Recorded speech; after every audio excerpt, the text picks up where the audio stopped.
10th pass office boy. How Dadasaheb Bhagat became a CEO. Just imagine. It's 6 a.m.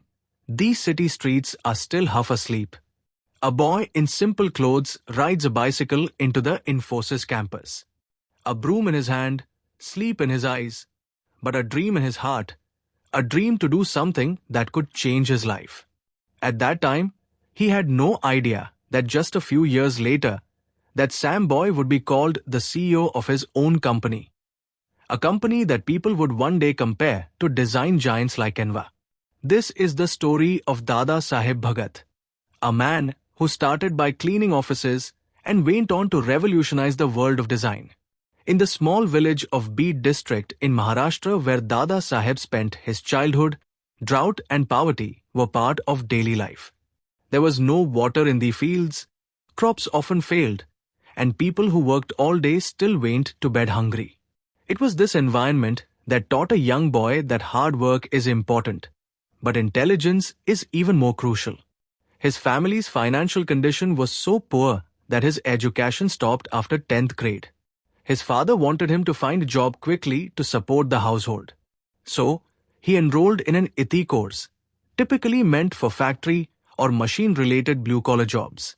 After completing his 𝐼𝐻, Dadasaheb moved to Pune, with just a few hundred rupees in his pocket and a head full of hope.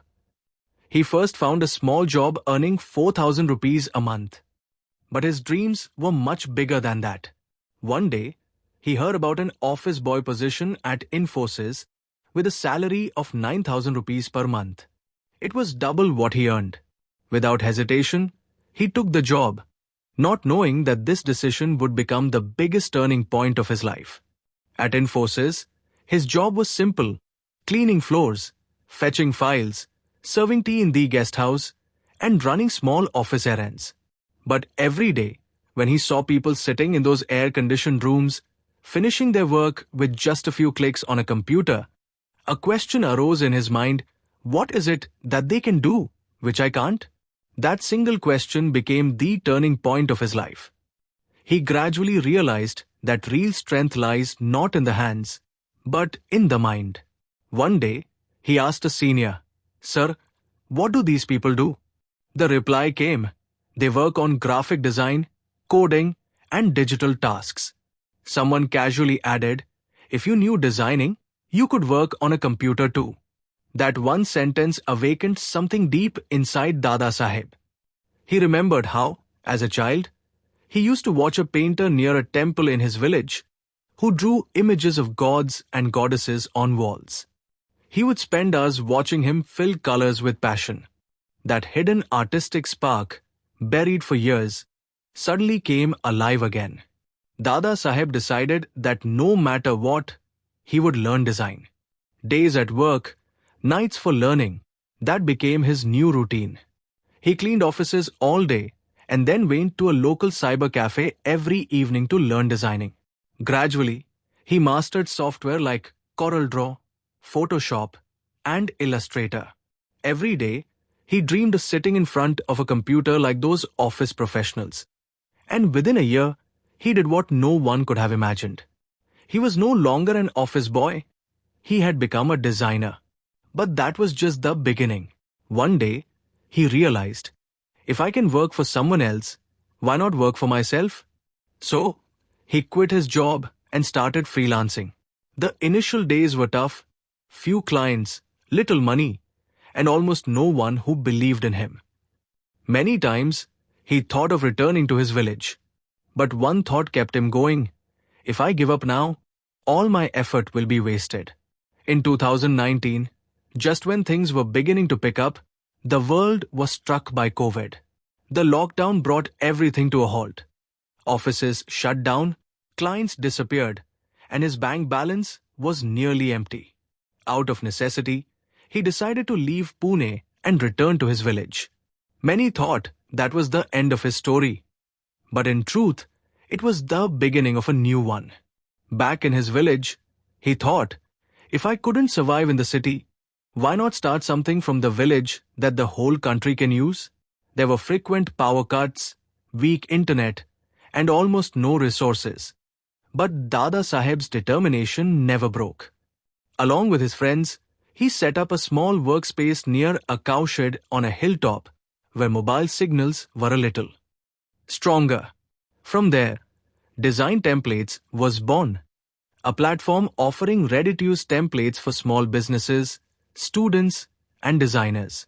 He often says, "We didn't have a fancy office or air conditioning, but our ideas were never cold." They worked during the day in sunlight and designed at night under mobile flashlights. Slowly, the small startup began to grow. People on social media started praising this Desi Canva. Dadasaheb also began training local youth, teaching them design, digital skills, and providing employment opportunities. His story was so inspiring that it caught the attention of the media and business world alike. When Prime Minister Narendra Modi spoke about Make in India, Dadasaheb Bhagat became a symbol of that very spirit. He proved that to become big, you don't need a big city or a big degree, just a big vision.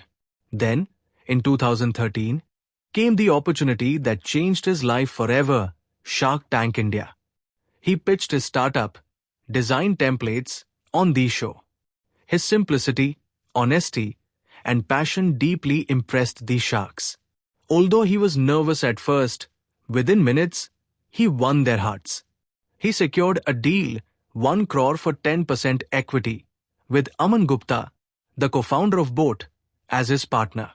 After the show, Design Templates became a household name across India. People started calling it the Desi Canva. But Dadasaheb always replies, "No, this isn't a copy. This is an Indian idea. We're not someone else's story. We are our own." Today, dozens of designers work in his company, and thousands are learning design through his platform. The Sam village kids who once had no choice but to work in farms or do manual labor now work on laptops, turning their dreams into pixels. Dadasaheb believes, if you keep working by imitating others, you'll never build your own identity. This mindset is what makes him different. He still lives simply, continues to work from his village, and considers his journey from office boy to CEO his greatest degree. He also proved that innovation doesn't only come from cities, it can rise from villages too. Without electricity, fueled only by passion, he built something that even big startups couldn't achieve despite spending crores. His story is a lesson for every young person who thinks, "I have nothing." Because Dadasaheb too had nothing except a dream, a journey, and an unbreakable spirit. He says, "There are 2 things I never gave up in my life: hard work and hope. Because these 2 things can make any poor person rich." And when someone asks him how he became a CEO, he smiles and says, "I started with cleaning. That's how I learned that a clean mindset is the greatest strength." If our video has taught you something new, do not forget to like and share this video so that this information can reach others as well. Your likes and shares are a source of inspiration for us. If you have any questions or suggestions, please let us know in the comments. It will be our honor to answer your questions and listen to suggestions. And yes, if you like our content, subscribe to the channel and press the bell icon so that you stay connected with every new story. Thank you. GRT Business YouTube channel sources: news from various news agencies, opinion polls, and other public sources. We try to ensure that every report and summary is accurate and verified, but we are not responsible for any dispute or error. Our aim is only to provide you with accurate information.